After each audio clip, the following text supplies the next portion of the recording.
Hey, welcome to Graphic Policy Television, GPTV. I'm Brett. In my hands is The Man Who Shot Chris Kyle, an American Legend, the graphic novel published by Titan Comics. I gotta admit, this is one I've been really looking forward to ever since it was announced. It's written by Fabien and Nury, art by Brüno, and then colors by Laurence, Croix. Alright, so I will admit I don't know tons about Chris Kyle. Never watched American Sniper. I just know he was this, American hero, this legendary sniper who had a lot of kills, and then he himself was murdered. He was murdered. I know little about that. So I kind of want to first just say, going into this, I am a complete leftist. I'm hard left. I wear that with my sleeve. I think those who've picked up on stuff here and there, while I don't go too deep into tons of my politics here, I think it's pretty clear that's how I lean. I was not really for the Iraq War. I kind of saw through the bullshit pretty early on, and I see it for the disaster that it was at every step. And the Afghanistan War, my thoughts in general just evolved over time as well. I just want to put that out there and make that very clear. And part of the reason I want to make that clear and throw that out there is because that's part of the things I think I'm really fascinated about this graphic novel. Is I went in reading this, not afraid, but fully expecting it to be some jingoistic, rah-rah, America fuck yeah graphic novel. Lionizing Kyle and talking about his murder as a tragedy, and really just overplaying the America. And it doesn't. It really doesn't. I have to say, I'm really impressed by the graphic novel of how even-handed it is. But after reading this, I want to put out my views, because I have a feeling whatever your views are going to color how you come out reading this.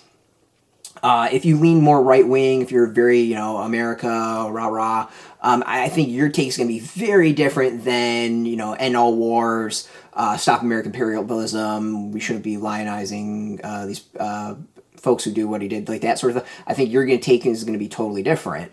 And to me, I think that's really impressive about the graphic novel, is that both takes come off correct in this. It lays out things, I think, very fairly. And everyone, Kyle, the guy who kills him, Kyle's wife, lawsuits that happen, business ventures, like everything. I think the graphic novel paints everyone in a very even-handed, realistic way. Like, I don't know if it has all the info. Like, I just have to trust what's in here. And even the graphic novel starts off with this book reflects the personal perspective of its authors on the murder of Chris Kyle and Chad Littlefield, and for that reason is subjective in its assessment of the characters it portrays. So even starting off, it admits that this isn't so much we're giving you the facts, but it is the perspective of the author and the writer. So I think even then, that shows a bit of honesty in the book itself. And yeah, I definitely have some really strong opinions off of this, and it's funny is I don't want to give them in this video, because I'm gonna get eviscerated one way or another for it. But it definitely, you walk away, I think, with opinions of Kyle, his wife, the guy who killed him, Ruth. I think it's Ruth, Routh. I guess that's Ruth. I don't know, whatever.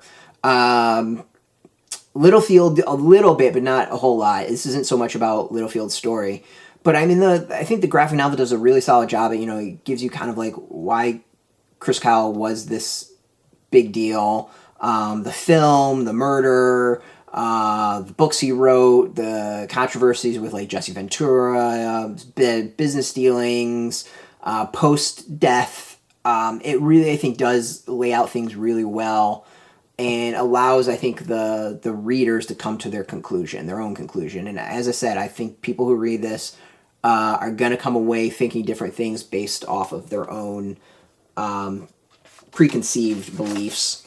The art, to me, I think is solid.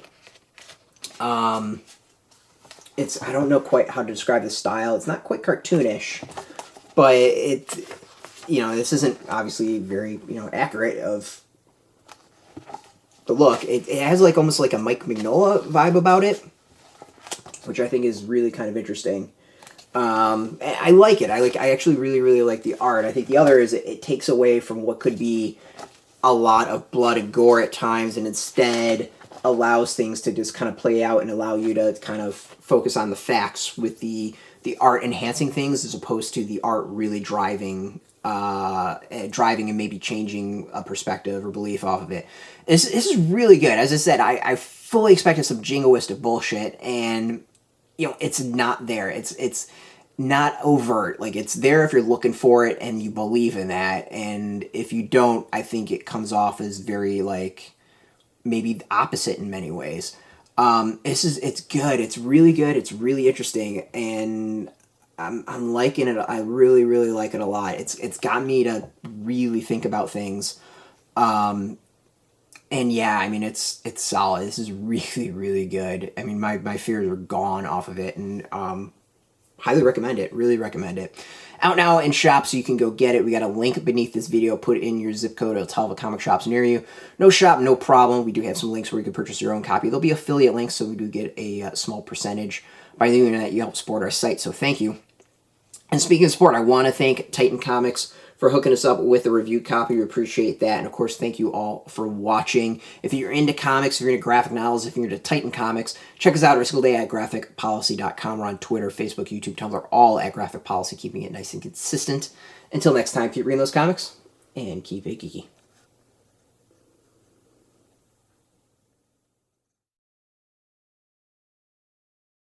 Hey, thanks for watching the previous video from Graphic Policy Television. Just by watching, you help support our site. Thank you so much. Now, if you're watching these videos, you probably care about geeky things like movies, television, comic books, toys, games, video games, you name it. You can go and subscribe right now to our YouTube channel to stay in touch and catch all the new videos, or check out our website at graphicpolicy.com. There's a nice link on this end of the video. But as always, thank you for watching. Keep on rocking and keep it geeky.